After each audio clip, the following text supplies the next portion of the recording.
DC ಕಚೇರಿ ಉದ್ಘಾಟನೆ ಆಯಿತು. ಹೇಳಿ, ಏನಾದ್ರು ಕೇಳಾಗಿದೆ? ಕಚೇರಿ ಉದ್ಘಾಟನೆ ಆಗಿದೆ. ರಾಹುಲ್ ಗಾಂಧಿ ಅವರು ಭಾಷಣವನ್ನು ಮಾಡಿದ್ರು. ರಾಹುಲ್ ಗಾಂಧಿ ಅವರು ಬಹಳ ಚೆನ್ನಾಗಿ ಭಾಷಣ ಮಾಡಿದ್ರು ಇವತ್ತು.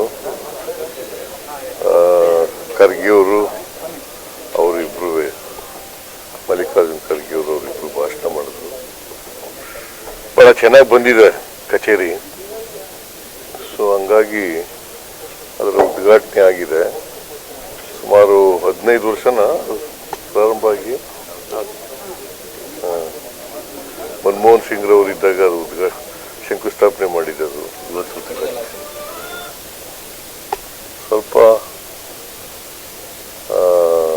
ಭಾಳ ಫರ್ನಿಷಿಂಗ್ ಎಲ್ಲ ಚೆನ್ನಾಗಿದೆ.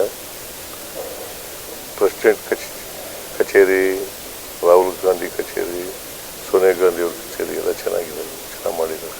ಸರ್, ಮೋಹನ್ ಭಾಗವತ್ ಅವರು ಕೊಟ್ಟಿರೋ ಹೇಳಿಕೆಗೆ ಏನು ಹೇಳ್ತೀವಿ? ಸ್ವಾತಂತ್ರ್ಯ ಸಿಕ್ಕಿದ್ದು 1947 ಅಲ್ಲ, ರಾಮ ಮಂದಿರ ಉದ್ಘಾಟನೆ ದಿವಸ ಸ್ವಾತಂತ್ರ್ಯ ಸಿಕ್ಕಿದ್ದು ಭಾರತಕ್ಕೆ ಅನ್ನುವಂಥ ಹೇಳಿಕೆ ಯಾರು? ಮೋಹನ್ ಭಾಗವತ್ ಅವರು ಹೇಳಿದ್ದಾರೆ. ರಾಹುಲ್ ಗಾಂಧಿನೂ ಕೂಡ ಈಗ ಅದೇ ವಿಚಾರ ಪ್ರಸ್ತಾಪ ಮಾಡಿದ್ರು. ಇವತ್ತು ಅದನ್ನೇ ಪ್ರಸ್ತಾಪ ಮಾಡಿದ್ರು. ಆಕ್ಚುಲಿ ದೇಶಕ್ಕೆ ಸ್ವಾತಂತ್ರ್ಯ ಹೋರಾಟ ಮಾಡಿದವರು ಯಾರು?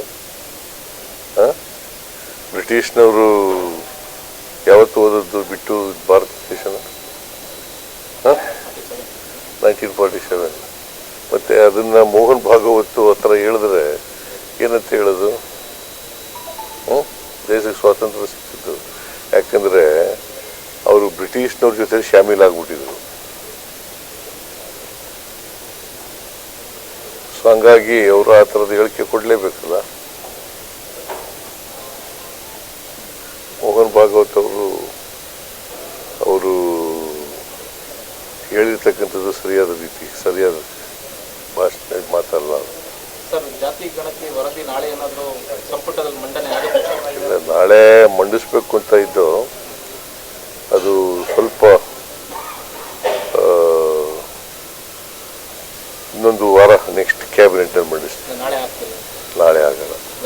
ಬೇರೆ ಸಮುದಾಯಗಳು ಒಂದು ವಿರೋಧ ವ್ಯಕ್ತಪಡಿಸ್ತಿರೋದ್ರಿಂದ ಈ ಥರ ವಿರೋಧ ವ್ಯಕ್ತಪಡಿಸ್ಲಿಕ್ಕೆ ಈಗ ಕ್ಯಾಬಿನೆಟ್ನಲ್ಲಿ ಇನ್ನೂ ಚರ್ಚೆನೇ ಆಗಿಲ್ವಲ್ಲ. ಅದು it is not open to the public at all. Open ಆಗಿದೆ ಇಲ್ಲಿವರೆಗೆ? ನನಗೆ ಗೊತ್ತಿಲ್ಲ ಅದರಲ್ಲಿ ಏನಿದೆ ಅಂತ. ಚರ್ಚೆ ನಡೀತಿದೆ ಅಲ್ಲ ಸರ್, ಸಮುದಾಯವಾರು ಚರ್ಚೆಗಳು ಚರ್ಚೆ ಊಹಾಪೋಹಗಳು ಅಷ್ಟೇ. ಅಂಕಿಅಂಶ ಬಂದಿದೆ? ಯಾವ ಅಂಕಿಅಂಶನೂ ಬಂದಿಲ್ಲ.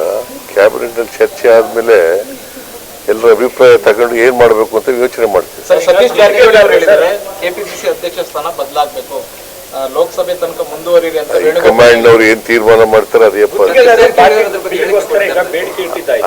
ಗುತ್ತಿಗೆದಾರರು ಬಾಕಿ ಬಿಲ್ಗೋಸ್ಕರ ಪತ್ರ ಬರೆದಿದ್ದಾಯ್ತು. ಇದೀಗ ಕ್ಯೂನಿಕ್ಸ್ ಅಸೋಸಿಯೇಷನ್ ಅವರು ಕೂಡ ಮುಂದಾಗಿದ್ದಾರೆ ಸರ್, ರಾಷ್ಟ್ರಪತಿಗಳಿಗೆ ಪತ್ರ ಬರೆದಿದ್ದಾರೆ. ಬಿಜೆಪಿಯವರು ಎದ್ವತ್ತದ್ವ ಬಿಲ್ಗಳನ್ನ ಬಾಕಿ ಬಿಟ್ಬಿಟ್ಟು ಹೊರಟೋಗಿದ್ರು. ನಾವು ಅದನ್ನ ಸ್ವಲ್ಪ ತೀರಿಸ್ತಕ್ಕಂಥ ಪ್ರಯತ್ನ ಮಾಡಿದ್ದೀವಿ, ಹಂತವಾಗಿ ತೀರಿಸ್ತೀವಿ. ಹೈಕಮಾಂಡ್ನವ್ರು ಏನ್ ಡಿಸಿಷನ್ ತಗೋತಾರೆ ಅದೇ ಡಿಸಿಷನ್. ಏನು ಪಾರ್ಲಿಮೆಂಟ್ ಚುನಾವಣೆ ನಂತರದಲ್ಲಿ ಬದಲಾವಣೆ ಆಗಬೇಕಾಗಿತ್ತು, ಯಾಕೆ ಪ್ರೋಸೆಸ್ ಆಗಿಲ್ಲ ಅನ್ನುವಂತ ಮಾತನ್ನ ಹೇಳಿದ್ದಾರೆ ಯಾರು? ಸತೀಶ್ ಜಾರಕಿಹೊಳಿ ಅವರು. ಅವ್ರನ್ನೇ ಕೇಳಿ, ನನಗೆ ಗೊತ್ತಿರೋ ಮಟ್ಟಿಗೆ ಹೈಕಮಾಂಡ್